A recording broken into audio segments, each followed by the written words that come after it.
अगदी मऊसूत पांढरा शुभ्र पाण्याच्या अचूक प्रमाणामध्ये बनवलेला अगदी परफेक्ट असा गव्हाचा चीक बनून तयार झालेला आहे। नमस्कार, मी सुवर्णाज रेसिपी मराठीमध्ये तुम्हा सर्वांचं खूप मनापासून स्वागत आहे। तर आज आपण अतिशय पौष्टिक असा खाण्यासाठी किंवा कुरडईसाठी गव्हाचा चीक कसा बनवायचा ते बघणार आहोत। चला तर मग हा मस्त मऊसूद पांढरा शुभ्र गव्हाचा चीक बनवायला सुरुवात करूयात। तर यासाठी इथे मी 1 किलो हा गहू घेतलेला आहे आणि गहू घेताना छान मोठा टपोरा किंवा भरीव असा गहू आपल्याला इथे चीक काढण्यासाठी घ्यायचा आहे। याचा चीक अगदी छान निघतो। बारीक गहू जर इथे तुम्ही घेतला तर त्याचा चीक व्यवस्थित निघणार नाही, यामुळे आपल्याला मोठा टपोरा असा गहू इथे वापरायचा आहे। तर हा गहू मी व्यवस्थित निवडून पाकडून घेतलेला आहे। तर हा गहू आता आपल्याला 2 ते 3 पाण्याने स्वच्छ असा धुवून घ्यायचा आहे। तर हा गहू मी व्यवस्थित असा 2 ते 3 पाण्याने धुवून घेतलेला आहे आणि आता हा गहू मी एका मोठ्या डब्यामध्ये काढून घेते। तुम्ही एखाद्या मोठ्या पातेल्यामध्ये किंवा मोठ्या भांड्यामध्ये काढून घेतला तरीही चालू शकतो। तर इथे मोठ्या आकाराचा हा मी डबा घेतलेला आहे आणि याच्यामध्ये धुतलेला गहू काढून घेते। तर या डब्यामध्येच हा गहू मी भिजत ठेवणार आहे। तर आता या डब्यामध्ये आपल्याला पाणी घालायचं आहे। तर गहू बुडून वरती अगदी 2 ते 4 बोटं पाणी राहील इतपत आपल्याला पाणी यामध्ये घालायचं आहे। गहू पाण्यामध्ये बुडून वरती व्यवस्थित पाणी राहिलं पाहिजे इतपत पाणी आपल्याला घालायचं आहे। पाणी जास्त घातलं तरी चालू शकतं। तर आता हा गहू आपल्याला 3 दिवस भिजवून घ्यायचा आहे आणि 4थ्या दिवशी हा गहू आपल्याला काढायचा आहे। पण 3 दिवस हा गहू भिजवताना दररोज याच्यातील सकाळ आणि संध्याकाळ दोन्ही वेळेला पाणी बदलायचं आहे। तर या गव्हातील पाणी तुम्ही दिवसातून एकदा सुद्धा बदलू शकताय, पण दिवसातून 2 वेळा पाणी बदलल्यामुळे या गव्हाला अजिबात वास येणार नाही। त्याचबरोबर आपला चीक अगदी छान मस्त पांढरा शुभ्र असा होतो। त्याच्यामुळे आपल्याला दिवसातून 2 वेळा याच्यातील पाणी बदलून घ्यायचं आहे। पाणी बदलायचं म्हणजे हे आपण गव्हामध्ये पाणी घातलेलं आहे, गहू न हलवता अलगद वरचं पाणी काढायचं आहे आणि नवीन पाणी घालायचं आहे। तर आता याला झाकण लावून मी 3 दिवसासाठी हा गहू भिजत ठेवते आणि दररोज सकाळ आणि संध्याकाळी याच्यातील पाणी बदलून मी 4थ्या दिवशी हा डबा काढणार आहे। 3 दिवस हा गहू मी भिजवून 4थ्या दिवशी सकाळी आता काढलेला आहे आणि आता हा गहू तुम्ही बघू शकताय व्यवस्थित भिजलेला आहे आणि हा वरती तरंगायला लागलेला आहे, म्हणजे अगदी गहू छान असा भिजलेला आहे। तर आता पुन्हा एकदा या गव्हातील आपण पाणी काढून घेणार आहोत। तर हे वरती तरंगणारं जे गहू आहे ते खाली पडायला नको, याच्यासाठी आपल्याला खाली एखादी चाळण ठेवून त्याच्यावरती हे जे जास्तीचं पाणी आहे ते आपण काढून घेणार आहोत आणि हा गहू आपण पुन्हा एकदा 1 ते 2 पाण्याने धुवून घेणार आहोत। तर इथे हा गहू मी चाळणीवरती काढून घेतलेला आहे आणि 2 पाण्याने पुन्हा एकदा हा गहू मी धुवून घेतलेला आहे। तर हा गहू बघू शकता अगदी छान असा भिजलेला आहे। तर हातामध्ये गहू असा घ्यायचा आहे आणि अशा पद्धतीने दाबून बघितल्यानंतर असा चीक बाहेर येतो, म्हणजे हा गहू आपला व्यवस्थित भिजलेला आहे। गहू असा दाबून बघितल्यानंतर जर चीक येत नसेल तर अजून एखाद दिवस तुम्ही हा गहू भिजवून घेऊ शकताय। तर हा गहू आता आपल्याला वाटून घ्यायचा आहे। तर इथे मी मिक्सरचं मोठं जार घेतलेलं आहे। तर आता याच्यामध्ये आपण गहू थोडा थोडा घ्यायचा आहे आणि मिक्सरला हे फिरवून घ्यायचं आहे। तर इथे मी थोडा गहू घेतलेला आहे, यामध्ये आपण आता थोडंसं पाणी घालणार आहोत। तर हे गहू व्यवस्थित वाटले गेले पाहिजेत, याची पेस्ट झाली पाहिजे इतपत आपल्याला पाणी यामध्ये घालायचं आहे। तर आता हे मिक्सरला आपण फिरवून घेणार आहोत। छान जितकं शक्य आहे तेवढं बारीक आपण हे फिरवून घ्यायचं आहे। तर इथे ही पेस्ट मी बनवून घेतलेली आहे आणि आता एका भांड्यामध्ये ही सगळी पेस्ट मी काढून घेते आणि त्यानंतर सगळं मिश्रण एकत्रच मी गाळून घेणार आहे। तर सगळं मिश्रण मी या मोठ्या भांड्यामध्ये काढून घेते आणि याच पद्धतीने राहिलेला सगळा गहू आपल्याला थोडा थोडा या भांड्यामध्ये घ्यायचा आहे आणि पाणी टाकून याची पेस्ट बनवून घ्यायची आहे। याचप्रमाणे सगळा गहू मी मिक्सरला फिरवून घेतलेला आहे आणि आता ही पेस्ट गाळण्यासाठी एक मोठं भांडं घेतलेलं आहे। यावरती आपल्याला चाळण ठेवायची आहे आणि बनवलेली ही सगळी पेस्ट जी आहे ती थोडी थोडी यामध्ये टाकून आपल्याला हे गाळून घ्यायचं आहे। तर थोडीशी ही जी गव्हाची पेस्ट आहे ती मी या चाळणीवरती घातलेली आहे आणि हाताच्या साहाय्याने आपल्याला या पद्धतीने दाबून पिळून घ्यायची आहे, म्हणजे या गव्हाचा चीक खाली भांड्यामध्ये निघतो आणि या चाळणीवरती चोथा शिल्लक राहतो। तर जेवढा शक्य आहे तेवढा चीक आपण या पद्धतीने दाबून काढणार आहोत आणि हा चोथा आपण एका भांड्यामध्ये जमा करणार आहोत, कारण यामध्ये अजून थोडासा चीक शिल्लक राहिलेला आहे। तर तो सुद्धा चीक आपण थोडंसं पाणी टाकून नंतर ढवळून घेणार आहोत। तर जेवढं शक्य आहे तेवढं आपण आता काढणार आहोत आणि हा जो चोथा आहे तो एका भांड्यामध्ये आपल्याला जमा करून घ्यायचा आहे।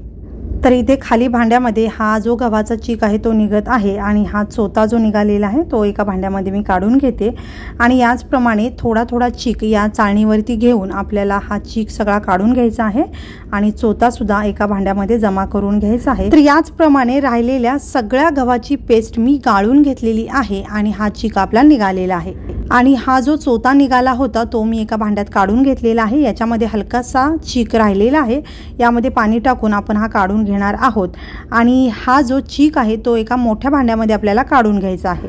तर इथे मी एक मोठं पातेलं घेतलेलं आहे, यामध्ये हा चीक मी काढून घेतलेला आहे आणि हा जो चोथा निघाला होता याच्यामध्ये आपल्याला पाणी टाकायचं आहे आणि पुन्हा आपल्याला याच्यातील चीक काढून घ्यायचा आहे। तर हा चोथा व्यवस्थित बुडला पाहिजे इतपत आपल्याला पाणी यामध्ये घालायचं आहे आणि हाताच्या साहाय्याने अशा पद्धतीने व्यवस्थित चोळून या कोंड्यामधील किंवा चोथ्यामधील आपल्याला चीक काढून घ्यायचा आहे। तर पाण्यामध्ये व्यवस्थित हा कोंडा मिक्स झाल्यानंतर हाताच्या साहाय्याने आपण अशा पद्धतीने हा जो कोंडा आहे तो पिळून काढून घ्यायचा आहे। तर जेवढा शक्य आहे तेवढा कोंडा किंवा हा चोथा आपण अशाच पद्धतीने पिळून बाजूला काढणार आहोत। शेवटी थोडासा कोंडा जो राहतो तो आपल्याला हाताने काढता येत नाही, तर भांड्यावरती चाळण ठेवून यामध्ये हा चीक ओतायचा आहे म्हणजे कोंडा वरती राहतो। तर राहिलेला कोंडा आपण अशा पद्धतीने पुन्हा एकदा पिळून घेणार आहोत। तर हा असा सगळा निघालेला कोंडा मी एका भांड्यामध्ये काढून घेतलेला आहे। याचं काय करायचं पुढे मी तुम्हाला सांगेनच। आणि हा आता निघालेला चीक आपण मगाशी मोठ्या भांड्यामध्ये काढलेला आहे त्याच्यामध्येच ओतून घेणार आहोत। तर सगळा चीक मी आता एकत्र केलेला आहे आणि आता पुन्हा एकदा आपल्याला हा चीक गाळून घ्यायचा आहे। तर आता आपल्याला हा चीक एखाद्या कापडाने किंवा मग अगदी बारीक अशी मैद्याची जी चाळण असते त्याने आपल्याला हा चीक गाळून घ्यायचा आहे। तर इथे मी कापडाच्या साहाय्याने हा चीक गाळून घेणार आहे। ज्या भांड्यामध्ये आपल्याला चीक काढायचा आहे त्याच भांड्याला आपल्याला अशा पद्धतीने कापड बांधून घ्यायचं आहे आणि चीक यामध्ये ओतून गाळून घ्यायचं आहे। तर इथे मी अशा पद्धतीचा उंच डबा वापरलेला आहे, तुम्ही एखादं पातेलं किंवा मोठं भांडं वापरू शकता। तर हे कापड मी डब्याला व्यवस्थित असं बांधून घेतलेलं आहे। आता या डब्याच्या अगदी मधोमध किंवा कापडाच्या अगदी मधोमध आपल्याला या चिकाची बारीक अशी धार सोडायची आहे आणि हा सगळा चीक गाळून घ्यायचा आहे। तर या सोप्या पद्धतीने अगदी झटपट आणि अगदी छान असा आपला चीक जो आहे तो गाळला जातो। तर सगळा चीक मी याच पद्धतीने गाळून घेतलेला आहे आणि या चिकामध्ये जो बारीक कोंडा राहिला होता तो कापडावरती जमा झालेला आहे। तर आता हे कापड आपल्याला अलगद काढून घ्यायचं आहे आणि एकत्रित करून या कोंड्यामध्ये जो थोडाफार चीक शिल्लक राहिलेला आहे तो आपण अशा पद्धतीने गाळून घेणार आहोत किंवा पिळून घेणार आहोत। तर हा राहिलेला कोंडा आपण फेकून देणार आहोत आणि हा चीक आपला तयार झालेला आहे। तर आता या डब्याला झाकण लावून मी 1 दिवसासाठी ठेवणार आहे। तर आज सकाळी हा चीक मी बनवलेला आहे आणि उद्या सकाळी हा डबा आपल्याला काढायचा आहे। तर हा जो निघालेला कोंडा किंवा चोथा आहे तो आपल्याला अजिबात फेकून द्यायचा नाही। अतिशय पौष्टिक असा हा कोंडा किंवा चोथा आहे, भरपूर फायबर्स यामध्ये असतात। तर यापासून आपण बऱ्याचशा रेसिपीज बनवू शकतो, पण यापासून सुद्धा तुम्हाला मी पापड बनवून दाखवणार आहे। तर हा जो कोंडा आहे तो आपल्याला अशा पद्धतीने मोकळा करून घ्यायचा आहे आणि हा उन्हामध्ये 2 दिवस छान असा सुकवून घ्यायचा आहे। त्यानंतर याचे पापड कसे बनवायचे तर त्याचा सुद्धा व्हिडिओ पुढे येईलच, तर तो सुद्धा तुम्ही जरूर बघा। तर हा कोंडा मी सुकवून घेते आणि त्यानंतर तुम्हाला याचे पापड बनवून दाखवते। दुसऱ्या दिवशी सकाळी हा चिकाचा डबा मी काढलेला आहे आणि यामधलं जे पाणी आहे ते काळपट असं दिसत आहे। बारीक असा कोंडा या चिकामध्ये जर राहिला असेल तर असं काळपट पाणी निघतं। तर हे पाणी आपण अलगद खालचा चीक न हलवता काढून घ्यायचं आहे। तर इथे जोपर्यंत आपला चीक पाण्यासोबत येत नाही तोपर्यंत आपल्याला वरचं पाणी काढायचं आहे आणि चीक यायला सुरुवात झाली की आपण पाणी काढणं थांबवायचं आहे। तर इथे सगळं पाणी मी काढलेलं आहे आणि हा चीक आपला आता शिल्लक आहे। तर हा चीक आपला आता तयार आहे, पण अगदी मौसूद आणि पांढरा शुभ्र तुम्हाला जर चीक हवा असेल तर अजून 1 दिवस तुम्हाला हा चीक पाण्यामध्ये ठेवायचा आहे, म्हणजे मस्त पांढरा शुभ्र तुमचा चीक बनून तयार होईल। तर पुन्हा एकदा या चिकामध्ये मी पाणी घालते। चीक बुडून वरती पाणी राहिलं पाहिजे इतकं पाणी आपल्याला घालायचं आहे। पाणी जास्त झालं तरी काही हरकत नाही, पाणी आपल्याला काढूनच टाकायचं आहे। तर झाकण लावून हा डबा मी ठेवून देते। तर पुन्हा 1 दिवस हा डबा मी ठेवला होता आणि दुसऱ्या दिवशी सकाळी हा डबा मी काढलेला आहे आणि आता याचं तुम्ही पाणी बघू शकताय। आता हे पाणी जे आहे ते पांढरं शुभ्र दिसत आहे, म्हणजे आता आपला चीक जो आहे अगदी छान पांढरा शुभ्र असा होणार आहे। तर आता हे वरती साठलेलं पाणी जे आहे ते आपल्याला अलगद काढून घ्यायचं आहे। खालचा चीक अजिबात हलला नाही पाहिजे, अशा पद्धतीने आपण अलगद हे पाणी काढून घेणार आहोत। तर जोपर्यंत पाणी येत आहे तोपर्यंत आपण हे पाणी काढायचं आहे। तर चिकाचा हलकासा भाग यायला लागला की आपण पाणी काढणं थांबवायचं आहे। निघालेलं पाणी आपल्याला फेकून द्यायचं आहे आणि हा चीक आता आपला मस्त पांढरा शुभ्र तयार आहे। जर हा चीक तुम्हाला वर्षभर साठवायचा असेल तर डब्याच्या तळाशी हा घट्टसर असा जो चीक असतो तो एखाद्या ताटामध्ये किंवा परातीमध्ये आपल्याला 3 ते 4 दिवस उन्हामध्ये कडकडीत असा वाळवून घ्यायचा आहे। वाळल्यावर मिक्सरला फिरवून याची पावडर बनवून डब्यामध्ये भरून ठेवायची। वर्षभर ही पावडर मस्त राहते। वर्षभरामध्ये तुम्हाला जेव्हा कधी हा गव्हाचा चीक खावासा वाटेल तेव्हा तुम्ही करून खाऊ शकता। बनवलेल्या पावडरीची पेस्ट बनवून घ्यायची आहे। जेवढी पेस्ट आहे तेवढंच पाणी टाकून आपल्याला ही पेस्ट शिजवून घ्यायची आहे आणि मस्त आपला गव्हाचा चीक तयार होईल। तर हा चीक सुकवून वर्षभर कसा साठवायचा हे मी तुम्हाला सांगितले। तर हा ओला चीक 15 दिवसांसाठी कसा आपण साठवू शकतो ते सुद्धा आपण पुढे बघणार आहोत। तर सगळ्यात आधी हा चीक आपण अशा पद्धतीने मिक्स करून किंवा मोडून एकजीव करून घ्यायचा आहे। तर सगळा चीक मी व्यवस्थित असा मिक्स करून घेतलेला आहे। तर हा चीक एका भांड्यामध्ये आपल्याला काढून घ्यायचा आहे। तर इथे हा सगळा चीक मी भांड्यामध्ये काढून घेतलेला आहे, पण हा मी जास्तीचा चीक बनवलेला आहे।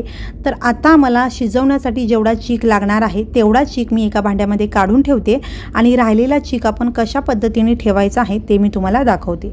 तर आता मी एक बाउलभर हा चीक जो आहे तो काढून घेते आणि शिल्लक जो चीक आहे तो मी स्टोअर करून ठेवणार आहे।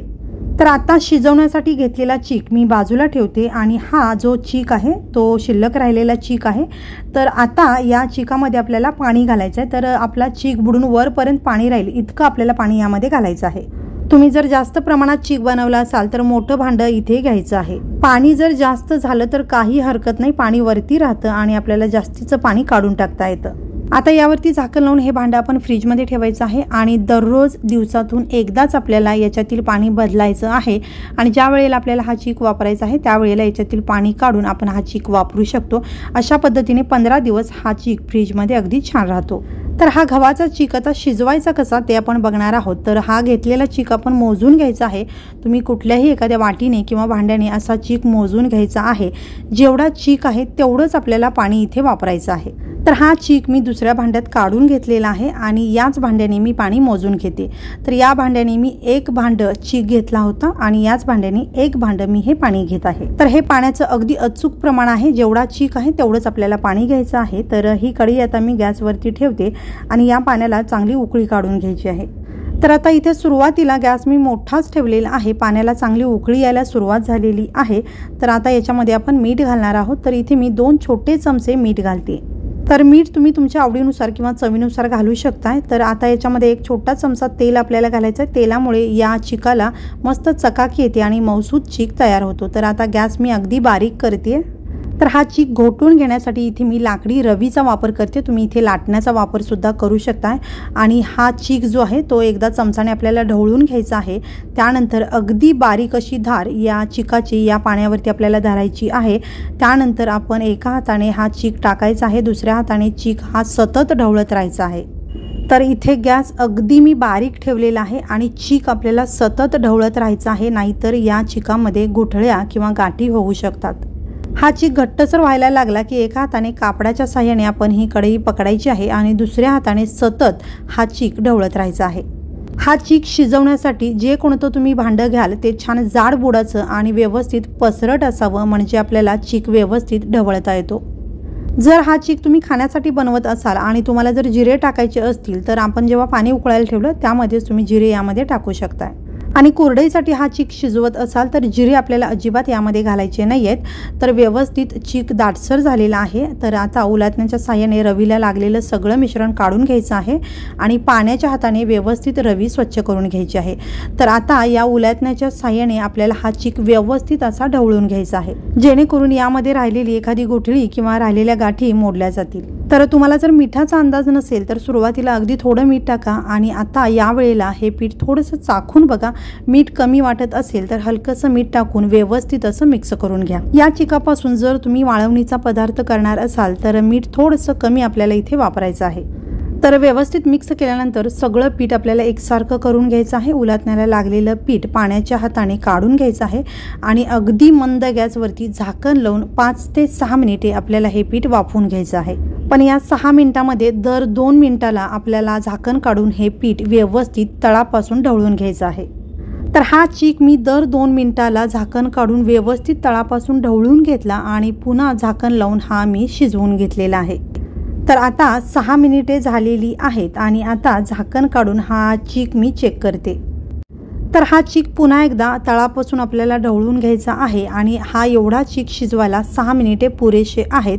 तर तुम्ही जर यापेक्षा जास्त चीक शिजवत असाल तर वेळ थोडासा जास्त लागू शकतो। तर अगदी मौसूद आणि पांढरा शुभ्र हा चीक आपला बनून तयार झालेला आहे। तर हा चीक शिजला हे ओळखायचं कसं, तर या चिकाला तुम्ही बघू शकता एक प्रकारची चकाकी आलेली आहे, ट्रान्सपरंट असा चीक दिसायला लागलेला आहे।